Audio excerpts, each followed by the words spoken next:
Since the dawn of the space age and the increasing number of UFO sightings, there has been an intense curiosity among human scientists about the possibilities of space travel.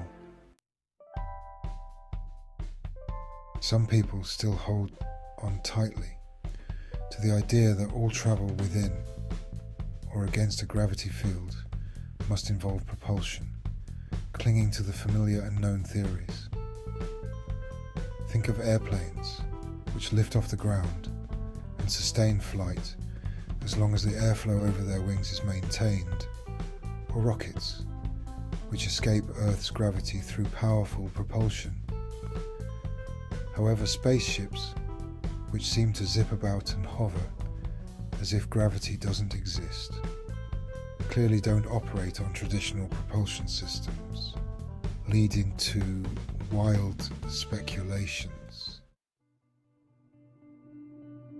Various theories have been proposed about how spaceships maneuver, yet none have hit the mark.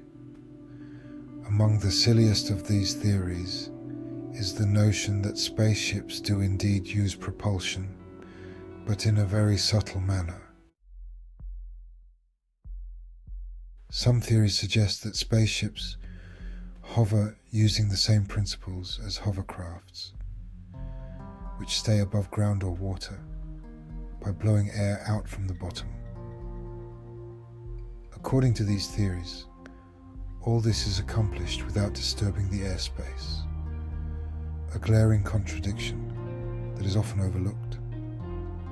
Sightings of spaceships moving silently through forests without so much as rustling a branch or leaf seem to discredit this theory, yet its advocates remain steadfast.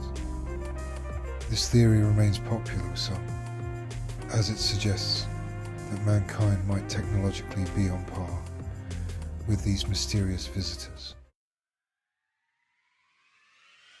A partially correct theory is that spaceships generate their own gravity field. This is not so much a theory as an observation, since ships not only hover as though treating the gravity pull of the Earth with disdain, but also provide the occupants with their own gravity field. Earth scientists in the employ of MJ-12 have first-hand knowledge of this, having taken short jaunts in observation ships and having noted that the ground can be in view overhead, yet their feet remain stuck firmly to the floor. Creating one's own gravity field is primarily for comfort, not travel, but it is also a component required for travel. Element 115, a heavy metal Bob Lazar was introduced to, is indeed one of the means to achieve space travel, though not the only means. Element 115 does not, in and of itself, have magical properties, a fact which should be obvious from the reports leaking out of MJ-12 labs. If Element 115 had special gravity features, generating its own gravity field without abatement, then all the scientists would find their feet stuck to the container rather than the lab floor. It is not Element 115 per se, but the structure of its composition that supports other steps in the process. And about this we will say no more. Shortcuts, such as space warps, have been discussed for decades as the easy answer.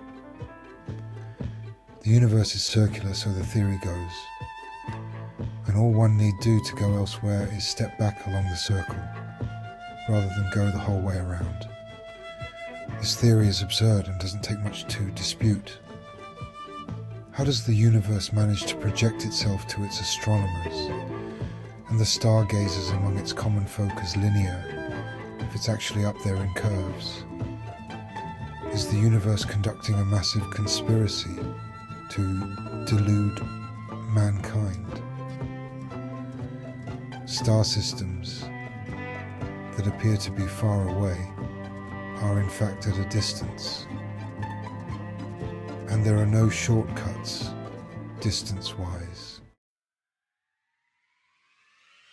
Negating the Earth's atmosphere is one step in the process, and as we have mentioned, is one of the reasons for generating an internal gravity in a spaceship during travel. This is done, however, not to lift off the Earth, but to provide the environment for the next step. Spaceships hovering above the Earth are still dealing with the Earth's gravity field in full. Hovering involves invoking the repulsion force in a controlled manner, and space travel involves turning it off in a controlled manner. Space travel is an irresistible kiss, and a quick kiss, between two gravity attractors. This quick kiss is achieved by turning off the repulsion force between 2 points, and is a carefully controlled process.